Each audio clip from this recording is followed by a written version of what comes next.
Hello po mga kababayan, si Dante Maravillas. O yung sulat na pinalabas mga kababayan ng alleged bagman ni Sara Duterte na si Ramil Madriaga. Ito po, address kay mamamayang liberal party list representative Laila de Lima na humihingi ng tulong po dahil sa panggigipit ni Harry Roque. Kinonfirm na po ni Representative Laila de Lima na natanggap na niya. At kanina, nanawagan din mga kababayan si Larry Gadon na ilipat, secure sa kulungan nitong si Madriaga. Baka kasi daw ipatumba after na mag-execute ito ng affidavit accusing Sara Duterte or exposing Sara Duterte na ang ginamit sa kanyang kampanya sa pagtakbo ang nagbankroll sa kanyang vice presidential election mula sa droga at saka sa Pogo operation. Sabi ni Larry Gadon, baka niya ipatumba, palabasing may riot o kung di lasunin ito sa loob ng kulungan si Ramil Madriaga. Kaya ang panawagan niya, ilipat ng detention cell po ito at siguraduhin ang kanyang kaligtasan. O ngayon, narito yung yung confirmation pala ni Representative Laila de Lima na humingi nga sa kanya ng tulong. Gusto magpasaklolo itong si Ramil Madriaga. Ito, pakinggan natin. Nagpa-press con kanina si Laila de Lima. Kay Mr. Madriaga. It was a letter, a handwritten letter, dated November 17. Papatulong po siya sa kanyang mga kaso. Ang sabi niya doon sa handwritten letter, it was a handwritten letter course through his lawyer, Attorney Palad, na ang sinasabi niya sa kanyang letter ay ginigipit lang daw niya siya dahil sa kanyang mga naging akusasyon laban kay Attorney Harry Roque. Doon sa kanyang, ang sinasabi niya sa kanyang letter is that dahil meron siyang sinampang kaso about land grabbing somewhere in Mariveles, Bataan. Of course, I do not know tungkol dyan sa kaso na yan. But that is the content of his letter. So as I said, it's dated November 17 to his lawyer. And then, nung nagkaroon affidavit, which was notarized November 29, I received that copy of the affidavit. At syempre nakita ko, napaka-sensitive, napakabigat ng kanyang mga akusasyon laban, hindi lang laban sa kay VP Sara, kundi meron din siyang mga sinasabi tungkol sa dating Pangulo. Meron siyang mga nabanggit na mga personalidad. Meron siyang mga nabanggit na mga alleged delivery of big sums of money, yung mga duffel bags, yung mga nasa mga sasakyan na mga tina-turn over, etc., etc. And of course, I got curious, I got interested. So I decided to see him last December 8, daytime, 11 o'clock in the morning, there at the BJMP. So in the presence of his lawyer, Attorney Palad, I interviewed him, I asked questions, searching questions. I played devil's advocate doon sa kanyang mga aligasyon sa kanyang affidavit. So inisa-isa ko po yun, yung kanyang mga aligasyon. Although sinasabi niya, daw siyang mga iba pang mga alam na isusunod niya in another affidavit.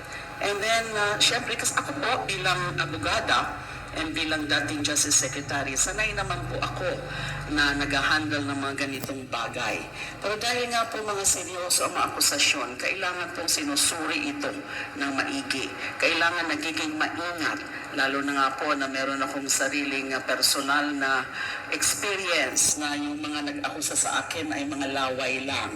And then therefore I asked him, meron ka ba ng katunayan, mga ebidensya na susuporta dito sa mga aligasyon na may tumawag sa iyo, maski mismo nga si dating Pangulo tumatawag sa iyo, maski si VP Sara tumatawag sa iyo, itong Colonel Nolasco tumatawag sa iyo na instruction ito, i-deliver mo ito, etc., etc. Ang sabi niya, meron daw siya na ebidensya. So sabi ko, I'd like to see that. before, kung ano man ang pwede kong gawin na makakatulong bago ako to take any action. Let me first reserve any judgment. Diba? Kasi gusto ko, pag mga ganitong mga bagay na mga maselan, sensitibo, ay maging maingat. So yun po ang sitwasyon. I stayed there, I think, if I'm not mistaken, for a little over 2 hours. It started my interview of him, na meron namang bantay doon, na guard sa BJMP. There's a CCTV there. About a little more than 2 hours, 11 o'clock, and then umalis kami doon past 1 o'clock. So once, that's December 8, that's holiday. And then naglabasan na itong mga to. Marami na akong mga nakita sa news and then sa social media na mga posts about this. So yan mga kababayan, ang naging pahayag niya, kinonfirm niya ni Laila de Lima. Humingi nga sa kanya ng saklolo at tulong ito pong si Ramil Madriaga.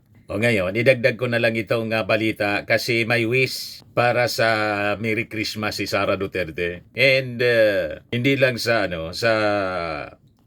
Christmas po, pati sa bagong taon. Ayan BP Sara's Christmas wish, good health for Filipinos, a better nation in 2026. Di ano niya, Mr. Maravillas, ang masasabi mo dyan, magiging maganda ang 2026 kung pakikinggan niya yung panawagan na mag-resign na lang siya, mga kababayan, after na masabit ang kanyang pangalan sa patong-patong na anomalya. At yung latest ngayon, yung affidavit po ni Ramil Madriaga. Gaganda ang ating bansa. O diba? Pero kung mananatili pa siya sa posisyon at patuloy na mamimirwisyo imbis tumulong sa ating Pangulo, it will not be good for the nation. But anyway, sa patong-patong na kaso na isinampa sa kanya, malamang kahit hindi siya mag-resign, baka nga pag 2026, masama na ang pangalan, mga kababayan, ni Sara Duterte sa mga pugante. Yung kaso po, plunder, non-bailable. Diba po? At ngayon po, yung ombudsman, mabilis na kung gumalaw. Si Boyeng Rimulya na kasi yung ombudsman, hindi na si Martires. Si Martires po, inuupuan yung mga kaso, lalo pag mga kaalyado ng mga Duterte. At biglang may desisyon tulad ng desisyon kay Senador Joel Villanueva, may desisyon na pala na napawalang sala. Hindi pa natin alam. Sinikreto lang.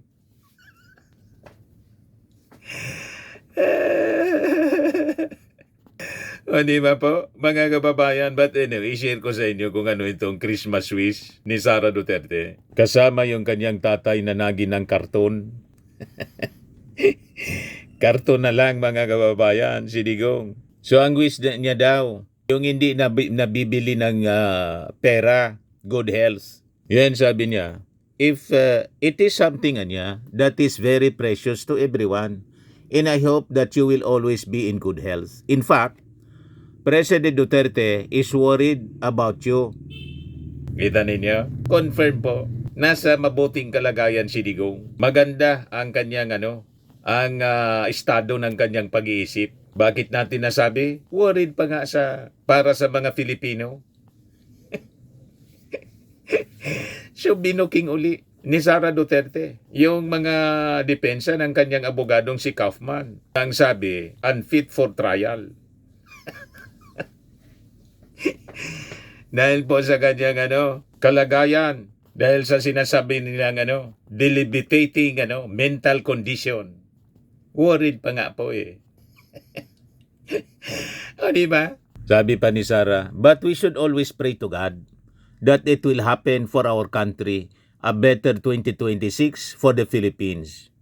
Hindi po kayo bagay na magsabing I pray to God sa tindi po ng inyong mga binibitawang mga pananalita, lalo yung pagmumura at pagbabanta.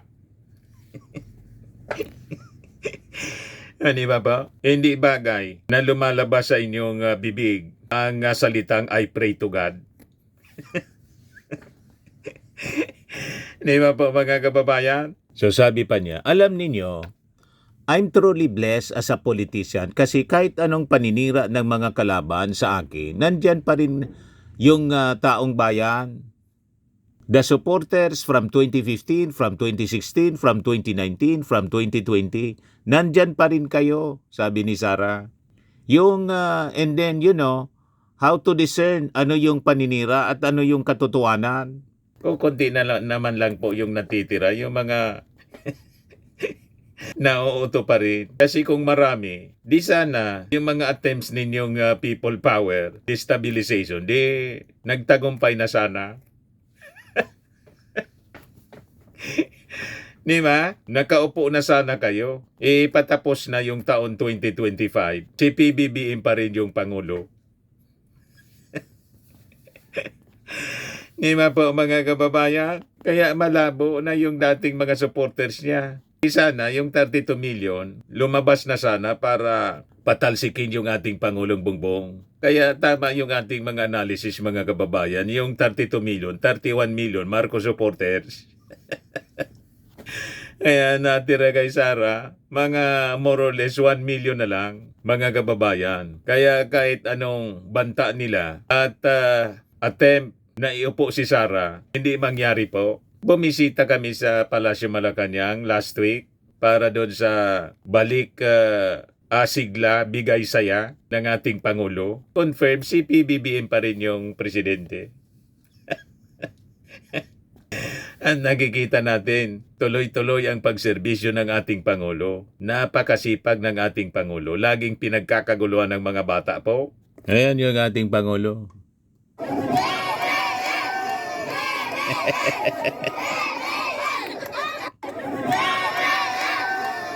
Diba? Mahal na mahal ng mga bata yung ating Pangulo. Yan yung pagbisita niya sa Bacolod po para sa paglilinis ng mga ilog at estero. Ito siya. Yung pagbisita niya para i-supervise, personal na i-supervise mga kababayan yung paglilinis ng mga ilog at estero. Hindi na po maulit yung mga floodings. Diba? Bacolod City Waterways. Kita ninyo, napakasipag ng ating Pangulo. Tuwang-tuwa yung mga bata. BBM yung sigaw nila.